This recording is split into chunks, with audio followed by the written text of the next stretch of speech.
Hukum membaca ta'awud di dalam sholat. Mari kita lanjutkan kajian tafsir kita tentang ta'awud. Saatnya kita membahas tentang hukumnya. At-ta'awudu yustahabbu likulli man yuridu asyuru'a fi qiraatil Qur'ani. At-ta'awudu bermula ta'awud yustahabbu, yaitu disunnahkan terhadap dia ta'awud, likulli man, bagi atau untuk setiap orang, yuridu yang menginginkan oleh dia man, asyuru'a pada segera, fi qiraatil Qur'ani di dalam membaca Al-Qur'anul Karim. Jadi membaca ta'awud itu hukumnya sunnah bagi orang yang ingin membaca Al-Qur'an di dalam sholat maupun di luar sholat. Sawa'un, yaitu sama saja, akanatil qiraatu, apakah ada al-qiraatu oleh bacaan ta'awud, fi sholati di dalam sholat, am fi ghairiha, ataukah di dalam luarnya sholat atau selainnya sholat. Walidzalika, dan yaitu untuk itu, yustahabbu disunnahkan at-ta'awudu terhadap ta'awud, fi kulli raq'atin di dalam setiap rakaat. Jadi bacaan ta'awud itu tetap disunnahkan setiap hendak membaca surat Al-Fatihah di dalam setiap rakaat. Ai fi raq'atil ula wa tsaniyati wa tsalitsati wa rabi'ati. Artinya disunnahkan membaca ta'awud di dalam rakaat yang pertama, dan di dalam rakaat yang kedua, di dalam rakaat yang ketiga, dan di dalam rakaat yang keempat. Lakinnahu, akan tetapi dia ta'awud fi raq'atil ula, di dalam rakaat yang pertama, akadu, yaitu lebih kuat istihbaban berupa kesunahannya. Jadi yang paling sunnah adalah pada rakaat pertama setelah takbiratul ihram, kemudian membaca istiftah, doa istiftah atau iftitah. Kemudian setelah itu membaca ta'awud. Ini sangat disunnahkan pada rakaat pertama. Lau taraka at-ta'awudha, kalau seandainya meninggalkan oleh seseorang at-ta'awudha pada bacaan ta'awud amdan, dalam keadaan sengaja, au sahwan, atau dalam keadaan lupa, falaisa alaihi, maka tidak ada alaihi kewajiban atasnya man sujudu sahwin oleh sujud sahwi. Sujudu sahwin dibaca rofa menjadi isimnya laisa. Falaisa alaihi sujudu sahwin, maka tidak ada tanggungan kewajiban atasnya seseorang yang meninggalkan ta'awud itu, baik sengaja maupun lupa, sujudu sahwin oleh sujud sahwi. Li'annahu minas sunani al-hayati, li'annahu, karena sesungguhnya membaca ta'awud itu minas sunani dari sunnah-sunnah al-hayati yang bersifat hayat. Di dalam sholat ada sunnah hayat, ada sunnah ab'ad. Kalau meninggalkan sunnah hayat maka tidak disunnahkan untuk sujud sahwi. Tetapi kalau meninggalkan sunnah ab'ad, disunnahkan melakukan sujud sahwi. Seperti meninggalkan duduk tasyahud awal, sengaja maupun lupa, maka disunnahkan sujud sahwi. Demikian pula juga membaca doa kunut di dalam sholat subuh setelah rukuk pada rakaat terakhir. Ya, di dalam sholat subuh menurut mazhab Syafi'i adalah sunnah ab'ad. Maka apabila ditinggalkan sengaja maupun lupa, disunnahkan untuk melakukan 2 kali sujud sahwi. Sujud sahwi itu 2 kali loh ya, bukan hanya sekali. Jadi sebelum salam itu kita bertakbir dulu, Allahu Akbar, sujud sahwi. Kemudian nggak baca apa-apa juga nggak apa-apa, sujud sahwi sejenak, kemudian Allahu Akbar, duduk sebentar, kemudian takbir lagi, Allahu Akbar, sujud lagi. Kemudian takbir lagi, Allahu Akbar, duduk, langsung ucapkan salam ke kanan, Assalamualaikum warahmatullahi, kemudian Assalamualaikum warahmatullahi ke kiri.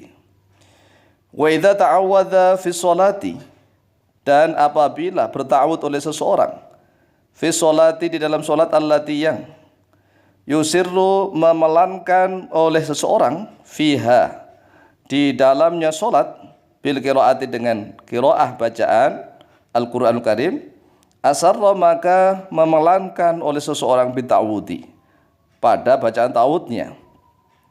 Jadi jelas kalau di dalam sholat sir itu seperti sholat duhur dan sholat asar, itu kan bacanya pelan, maka membaca ta'awudnya juga pelan. Ini menurut jumhur ulama. mayoritas ulama.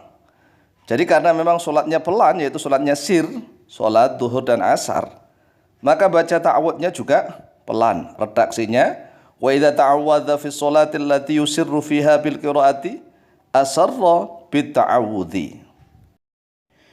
Wa amma fi sholati, dan adapun di dalam sholat allati yang yujhiru mengeraskan oleh seseorang fiha di dalamnya di allati bil qiraati dengan bacaan Al-Qur'anul Karim, faqaulani maka yaitu tetap dua pendapat, dua qaul atau dua pendapat lil imami miliknya Imam Asy-Syafi'i, wujudnya Imam Syafi'i. Jadi kalau sholatnya ini sholat keras, sholat jahar seperti sholat maghrib, isya dan subuh, bagaimana bacaan ta'awudnya? Karena suratnya kan keras bacaannya, Fatihahnya keras, suratnya juga keras. Apakah juga akan membaca ta'awud keras ataukah pelan? Menurut Imam Syafi'i dua pendapat. Ahaduhuma, bermula salah satu dari dua qaul, yastawi, yaitu sama. Al-jahru oleh keras, wal israru dan oleh pelan. Jadi sama saja, baik itu keras maupun pelan kalau sholatnya sholat jahr. Wahwa nasu, bermula dia ini pendapat yang pertama, yaitu nasnya Imam Syafi'i fil ummi di dalam kitab Al-Um. Wathani, bermula pendapat yang kedua, yusannu al-jahru. Yusannu yaitu disunnahkan al-jahru terhadap keras. Wahwa, bermula dia pendapat yang kedua, nasuhu yaitu nasnya Imam Syafi'i fil imla'i di dalam kitab Al-Imla. Jadi menurut pendapat yang kedua dari Imam Syafi'i, kalau sholatnya ini sholat jahar seperti sholat maghrib, sholat isya dan sholat subuh, boleh dan sunnah, bahkan sunnah membaca ta'awud keras. Misalnya nih ada orang sholat maghrib, setelah takbiratul ihram kemudian baca istiftah pelan, sebelum baca Fatihah dia membaca a'udzu billahi minasyaitonir rajim. Kemudian keras ini bacaannya, bismillahirrahmanirrahim. Ya enggak apa-apa. Masalahnya di Indonesia yang bagi yang belum tahu ilmunya langsung bid'ah, dolalah, budolalah. Padahal itu justru pendapat Imam Syafi'i di dalam kitab Al-Imla. Tetapi jangan coba-coba ya. Di Indonesia itu kan aneh karena memang nggak mau ngaji. Oleh sebab itu bagi yang sudah tahu, kalau seandainya ada orang yang membaca ta'awud dengan keras, ya dimaklumi karena memang itu pendapat Imam Syafi'i radhiyallahu an di dalam kitab Al-Imla. Wa kana Ibnu Umar, dan adalah oleh Ibnu Umar radhiyallahu anhuma yusirru, yaitu memelankan oleh Ibnu Umar. Jadi menurut pendapat mayoritas dalam madhab Imam Syafi'i, Ibnu Umar sendiri kalau sholatnya sholat jahr, yaitu sholat maghrib, isya dan subuh, ya bacaan ta'awudnya tetap sir, tetap pelan sebagaimana yang sudah kita ketahui. Wahwa, bermula dia pendapatnya Ibnu Umar al-as-sahhu, yaitu lebih sahih indal jumhuri, menurut jumhur ulama, menurut mayoritas ulama.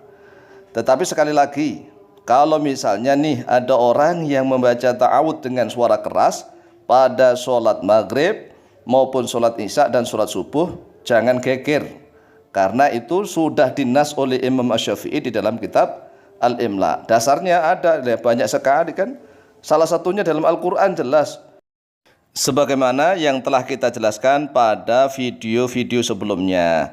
Demikian, semoga tambah manfaat dan barakah fitini wa dunyul akhirah. Amin amin Allahumma amin. Wallahu ta'ala a'lamu biswab.